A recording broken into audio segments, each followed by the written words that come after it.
শেখ হাসিনা সরকারের আমলে পাচার হওয়া টাকার খোঁজে তদন্তে নেমেছে দুর্নীতি দমন কমিশন দুদক। এরই অংশ হিসেবে দুদককে এসেছে যুক্তরাষ্ট্রের federal bureau of investigation FBI এর একটি দল। সোমবার বেলা 1:15টার দিকে এফবিআই এর লিগ্যাল অ্যাটাশে রবার্ট ক্যামেরুন ও সুপারভাইজার স্পেশাল এজেন্টের সমন্বয়ে একটি দল দুদকে আসে। এরপর দুদকের মানি লন্ডারিং এবং লিগ্যাল শাখার মহাপরিচালক সহ সংশ্লিষ্ট কর্মকর্তাদের সঙ্গে বৈঠকে বসেন তারা।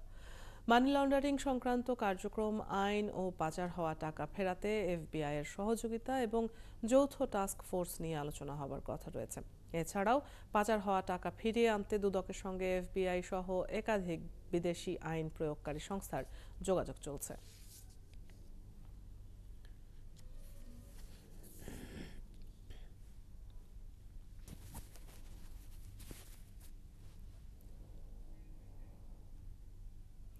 পাচার হওয়া টাকার তদন্তের বিষয়ে আরো খবর নিয়ে দুদক থেকে আমাদের সাথে যুক্ত হচ্ছেন সহকর্মী জেমসন মাহবুব।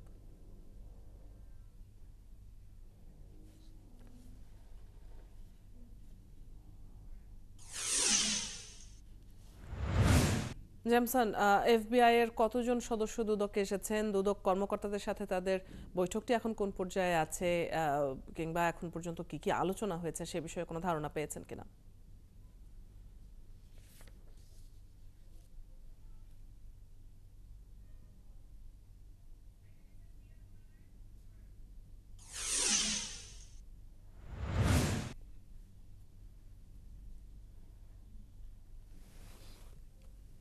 মূলত কিছুক্ষণ আগে আপনার যখন সর্বশেষ সংবাদ সংযোগে যখন আপনার সাথে যুক্ত হয়েছিলাম তখনই আপনি দেখেছিলেন যে এফবিআই প্রতিনিধি দল দুদকে এসেছে এবং তারপরে তারা কিন্তু কথা বলেছে দুদকের যে আপনার মানি লন্ডারিং সংক্রান্ত কাজ করে যে ডিপার্টমেন্ট রয়েছে সেই ডিপার্টমেন্টের কর্মকর্তাদের সাথে বসেছে এবং তারা এখন পর্যন্ত সেই বৈঠকে তারা কথা বলছে এবং বৈঠকটি চলছে।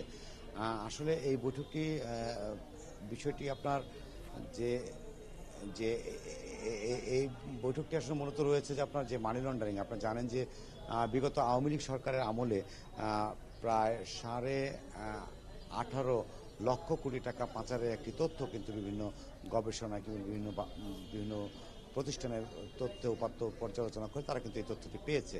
সেই সূত্রে ধরা যায় যে 18.5 লক্ষ কোটি টাকা যে পাচার হয়েছে সেই টাকা ফিরিয়ে আনার জন্য মূলত কি করণীয় সেটি নিয়ে কিন্তু আজকে আলোচনা। একই সাথে যে এর বাইরেও যেন টাকা পাচার করতে কেউ না পারে সেই ব্যাপারেও কি পদক্ষেপ নেওয়া যেতে পারে সেগুলো বিষয় নিয়ে তারা আলোচনা করবেন। আপনারা জানেন যে এর আগেও আমরা দুদকের কর্মকর্তাদের সাথে যখন কথা বলেছিলাম তখন দুদক সচিব, বিশেষ করে দুদক সচিব কিন্তু আমাদের এক প্রেস কনফারেন্সে বলেছিলেন যে মানি লন্ডারিং এর সাথে বিশেষ করে টাকা পাচারের সাথে সবচেয়ে বেশি যে সাংসদরা কিংবা জনপ্রতিনিধি রয়েছেন, সাবেক সাংসদ, আওয়ামী লীগ সরকারের সাবেক সাংসদ, আওয়ামী লীগ সরকারের মন্ত্রী প্রতিমন্ত্রীরাই তারা কিন্তু সবচেয়ে বেশি টাকা পাচার করেছে দেশের বাইরে। তো সেই টাকাগুলো এই টাকার মধ্যেই কিন্তু সেই টাকাগুলো রয়েছে। তো যদি জনপ্রতিনিধিরা টাকা পাচার করে তাহলে সেটি কিন্তু আসলে আমাদের জন্য একটা দুর্ভাগ্যজনক বিষয় এবং সেই টাকা পাচার যাতে করতে না পারে পরবর্তী সময় যারা ক্ষমতায় আসবেন, যারা সংসদ সদস্য হবেন কিংবা এমপি মন্ত্রী হবেন, পাচার করতে না পারেন সেই ব্যাপারে দুদক আসলে কি করতে পারে সেই বিষয় নিয়ে আলোচনা হবে। একই সাথে টাকা পাচার করা টাকা যে অঙ্কটি কিন্তু একেবারে নেহাত কম নয়, সেই টাকা আনার ব্যাপারে কি করা যায় সেটিও কিন্তু আলোচনা হচ্ছে। আপনারা জানেন যে মূলত টাকা পাচার আপনার কানাডাতে টাকা পাচার হচ্ছে, টাকা পাচার হয়েছে মালয়েশিয়াতে, টাকা পাচার হচ্ছে থাইল্যান্ড, সিঙ্গাপুর, এই কিছু কিছু জায়গায় কিন্তু টাকা পাচারের পরিমাণটা একটু বেশি এবং অনেকেই দ্বিতীয় সেকেন্ড হোম এটি বলা হয় যে দ্বিতীয় বসত বাড়ি হিসেবে তারা বসত ভিটা হিসেবে তারা সেখানে কিন্তু সেকেন্ড হোম তারা কিন্তু করেছেন এবং এই বাংলাদেশের টাকা পাঠিয়ে পাচার করে তারা কিন্তু সেই টাকাগুলো সেখানে সেকেন্ড হোম করেছেন, সেখানে